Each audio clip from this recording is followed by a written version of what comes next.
Hello, my name is Tej van Pettinger from Economics Help, and today I'd like to look at the pros and cons of socialism from an economic perspective. So first of all, what do we mean by socialism? Because it can mean different things to different people.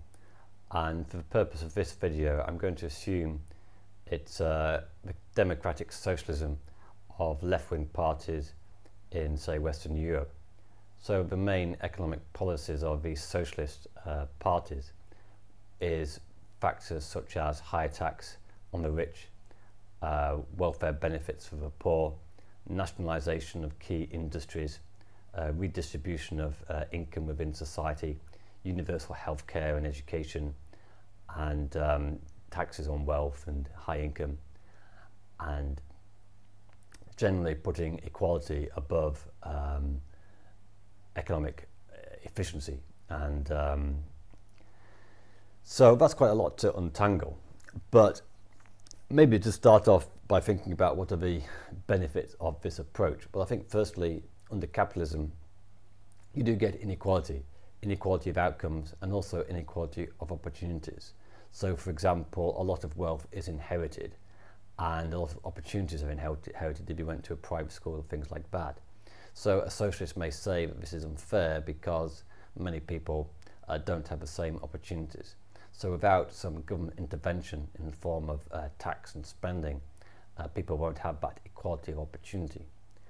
So for example, you can tax a millionaire when he passes on his wealth to children, and rather than everything going to the children haven't worked for it, the government take it in tax, and this enables it to spend on education, healthcare, so that everybody benefits and not just the people who would have inherited the money. Secondly, we could say there's a diminishing marginal utility of money. So if you're a millionaire and you earn more money, then the actual increase in happiness and satisfaction is limited, because no matter how many millions you have, getting more money is only a marginal increase in satisfaction.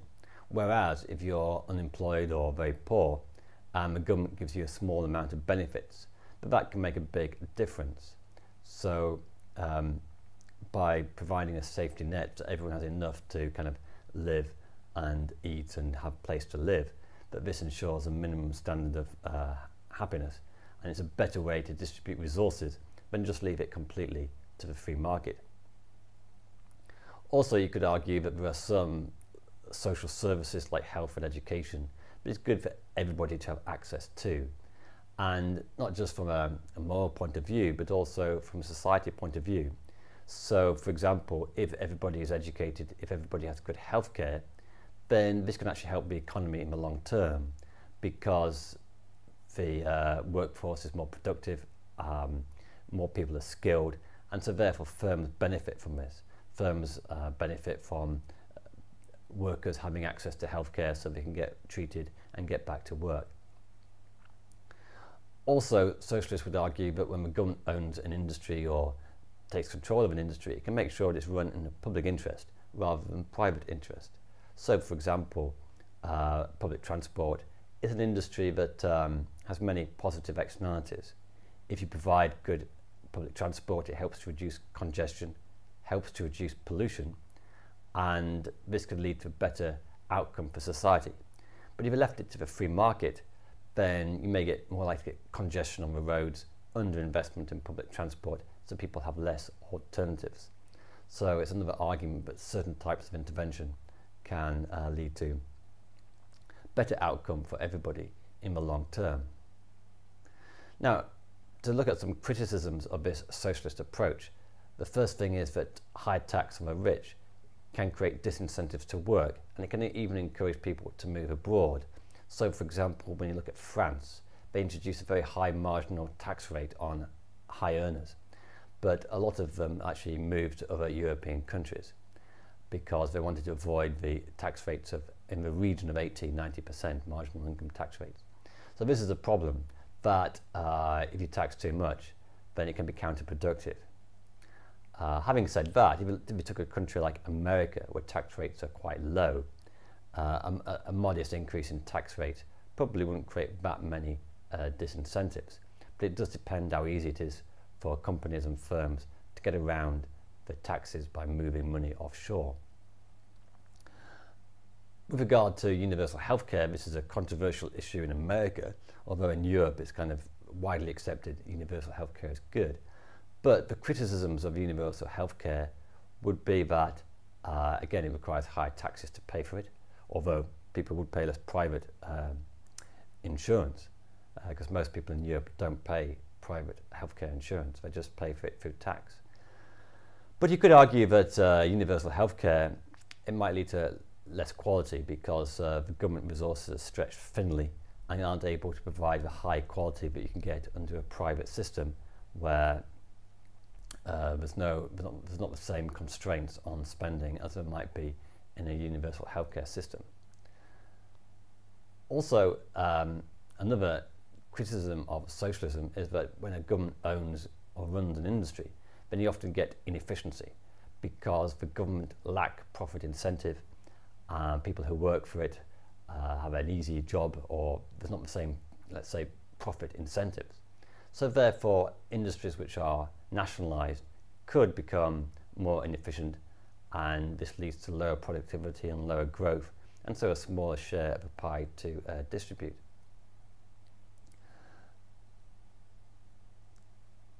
With regard to the environment, I think this is another argument to say that we do need some kind of intervention to think about the long term, because under capitalism, under the free market, the outcome tends to be what people in the present generation, how they want to maximize their utility.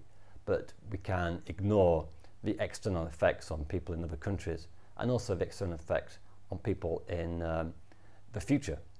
So a more interventionist approach would be to say, well, look, let's think about what the best output and consumption levels is, not just for us, but for the planet and for future generations. And this may lead to lower economic growth, but in the long term, a stronger environment.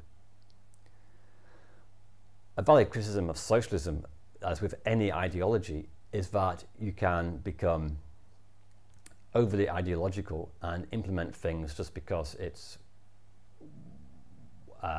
an ideology rather than what it's good for. So, for example, if you take the ownership of firms and privatization, nationalization, there are times when maybe the government intervention can help, but it depends how it does it, and it depends on what industry is involved in. So, for example, there's a big difference between the government running trains with a big positive externality and the government running the steel industry. So in the steel industry there are less positive externalities, and it may just be that government intervention leads to inefficiency. So if you have an ideology of always government intervention, it may make it inflexible, and an economist would say it's better to look at everything on a case-by-case basis and not make general assumptions that nationalisation is always good or privatisation is always good.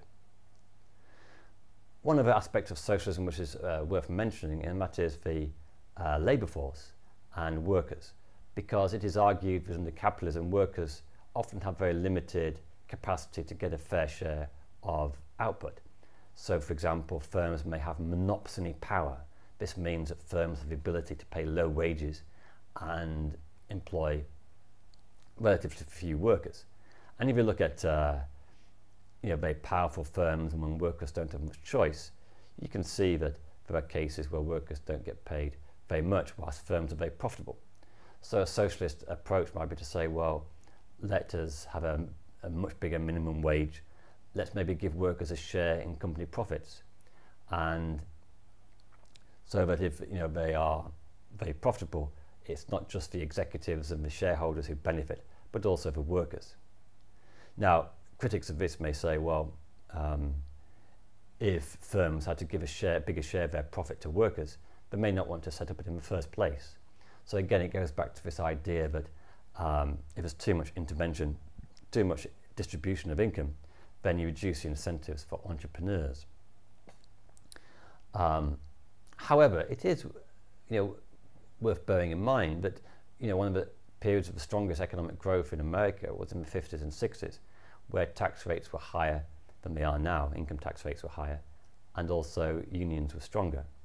So there is a case where the golden age of the American economy, the 50s and 60s, I mean, I won't class it as socialist, but there was certainly higher tax than there is now, and unions were stronger. So those are just a few issues involved in pros and cons of socialism. But I think my final point is to say that socialism is an ideology, and people define it in different ways. So I don't feel it's particularly helpful to talk about a socialist ideology, but to think about what's the best in each case. And it also comes down to what you value more. Do you value more the freedom to make high profit and money, or do you value more the importance of having greater equality within society? So that is very much a judgment call, which you think is stronger.